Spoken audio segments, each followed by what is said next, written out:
সাম্প্রতিক সময়ে এমন কোনো রাজনৈতিক নেতা বা বিধায়কের কথা মনে পড়ছে যিনি প্রতিশ্রুতি দিয়েছেন কিন্তু সেই প্রতিশ্রুতি পালনে একদম ব্যর্থ?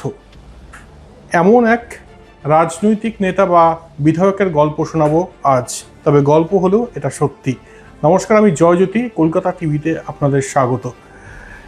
হুমায়ুন কবির, আপনারা জানেন হুমায়ুন কবিরকে, নওদার বিধায়ক, এবং হুমায়ুন কবির যেটা করছেন সেটায় তিনি একদম ট্রেন্ডিং বলা যেতে পারে এই মুহূর্তে।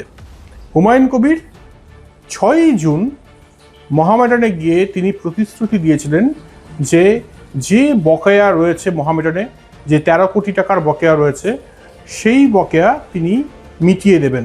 এবার কি হয়, পর্যায়ক্রমিকভাবে যে জিনিসটা ঘটে সেটা হচ্ছে যে 3টে চেক তিনি দেন। তিনি 17 তারিখ, 17ই জুলাই, 20শে জুলাই এবং 30শে জুলাই 3টি চেক 50 লক্ষ টাকার 3টে চেক দেন, এবং ইন্টারেস্টিংলি 3টি চেকই বাউন্স হয়ে যায়।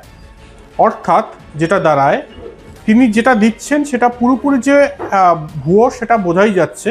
এবং মহামেডান কর্তৃপক্ষ যারা আশা করে বসেছিল যে হুমায়ুন কবির আসার পর এই অন্ধকারটা কাটবে এবং আলোর মুখ দেখবো হয়তো মহামেডান, কিন্তু সেটা মানে 20 পাও জলে। এই মুহূর্তে দাঁড়িয়ে আজকের যেটা খবর সেটা হচ্ছে তাকে সরিয়ে দেওয়া হলো সভাপতি পদ থেকে। নতুন সভাপতি হলেন গজল জাফর। আর আজকে এক্সিকিউটিভ কমিটির মিটিং হয় এবং সেখানে সর্বসম্মতিক্রমে হুমায়ুন কবিরকে সরিয়ে দেওয়া হয়। তাই ওটাই বলছি যে এরকম অনেক বিধায়ক বা রাজনৈতিক নেতা রয়েছে যারা প্রতিশ্রুতি দিয়ে সেই প্রতিশ্রুতি পালনে ব্যর্থ হয়েছেন। আপনি যদি প্রতিশ্রুতি পালন করতেই না পারেন তাহলে কেন বলতে গেলেন মহামেডানে গিয়েছে যত বকেয়া রয়েছে, যা আমাদের সূত্র বলছে প্রায় 25 কোটি টাকা দেওয়ার তিনি প্রতিশ্রুতি দিয়েছিলেন, সেখানে 50 লক্ষ টাকার 3টি চেক 17, 20 এবং 30শে জুলাই 3টি চেকই তিনি মানে তার দেওয়া 3টি চেকই বাউন্স হয়। তাই এরপর থেকে হুমায়ুন কবিরকে মনে হয় না কেউ বিশ্বাস করবে, এবং এই কারণে আজকে তাকে সরিয়েও দেওয়া হয়।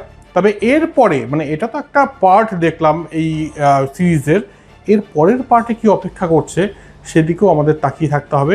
তবে ওটাই বলার যে 6ই জুন যে পৃথিবীতে বিলং করতেন এই হুমায়ুন কবির, আজকে 6ই আগস্ট কোথাও গিয়ে সেই পৃথিবীটা কিন্তু একদম পাল্টে গেছে, অ্যাটলিস্ট মহামেডানের পার্সপেক্টিভে।